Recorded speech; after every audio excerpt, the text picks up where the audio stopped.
welcome to this episode of Holistic Healing with Lori. And I'm really excited about this, actually. I have a wonderful group of people on my email list. And one of the things that I get email responses about super often is that people just love reading them. And so I wanted to share some of these emails with you, some of my favorite ones. And this particular one is about my second best grocery trip ever. We'll go into that in just a second.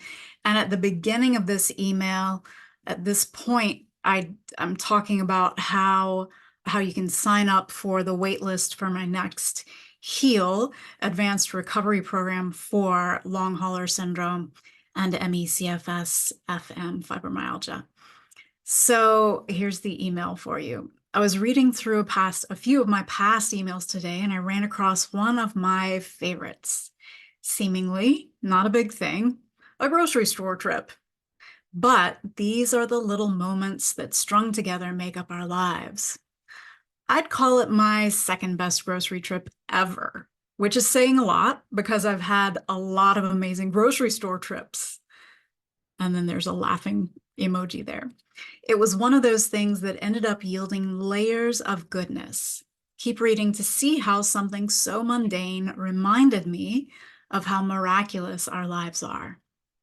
I went to the grocery store with only one item that I really needed, some sprouted pumpkin seeds, but with the intention of getting something else. I just didn't know what yet. I don't know why I wanted to get something else. I just did at that point. And it only took a few moments of wandering around before red onion popped into my head. There was not a good reason I could think of at that moment as to why a red onion was the other item I should get.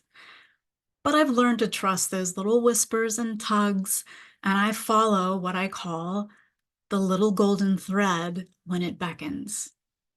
As I turned to head towards the red onion, I noticed a young man with a baby seat in a shopping cart making his way down the aisle that I needed to cross in order to reach my magical red onion. I wanted to wait until he passed so I could see the baby, because it was hidden at this point. So I stayed where I was for a few moments. As I was waiting, I noticed a balding, slightly stodgy middle-aged dude standing across from me, and I realized that he also was waiting in anticipation to see this baby, which is not something I would expect from a balding, slightly stodgy, middle-aged dude in South Carolina. The young father got closer with his cart and precious cargo, and as he passed us, both I and the bald white dude across from me turned our heads and craned our necks and saw the most precious baby I think I've ever seen. Seriously, some babies are cute and some are frankly not so cute, but we still see them as beautiful because we experience the essence of them. This particular baby was just gorgeous. The bald white dude and I both looked at each other and at the same time said, "Beautiful," to each other out loud. We both smiled and we went about our shopping business. He went to the checkout and I crossed over the aisle to get my mysteriously beckoning red onion, my mind racing with the magic of everything I'd witnessed in that small window of about 45 seconds.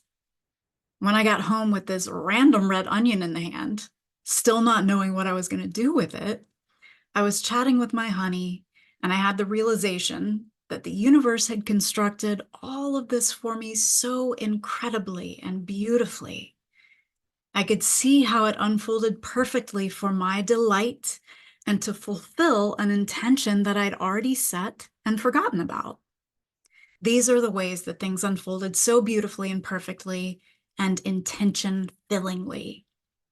First of all, if I hadn't followed the impulse to buy the mysterious red onion, even though I had no idea why I needed to buy a red onion, I would have missed out on the surprising, lovely moment in time with the beautiful baby and the bald white dude, who responded with the soft heart of a grandmama to that baby. I would have missed out on seeing the baby and on that shared moment of recognizing beauty with Bald Dude.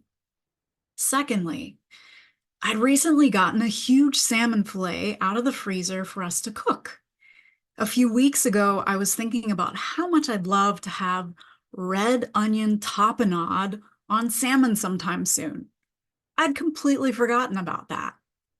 So this whole experience reminded me that universe is always conspiring for me. It's always lining things up for me in a way that I couldn't even begin to make happen on my own. In a similar way, your body also has its own divine intelligence and wisdom.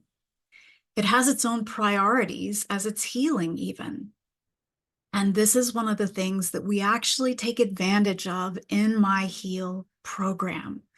We go through the healing steps in a certain order, and we listen to the body. You listen to the body in order to tweak that order even more.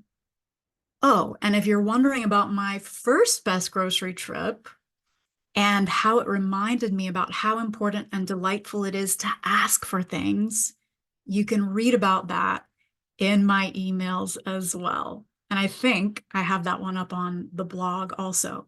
And just a preview of that one, it involves a grocery store, a stoic deli worker, a pristine cake, and my finger.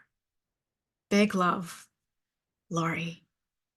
Thank you so much for joining us for this episode of Holistic Healing with Lori. And please do share this episode and the podcast with anybody that you think would benefit from it and just enjoy it too. Thank you so much. I'll see you next time.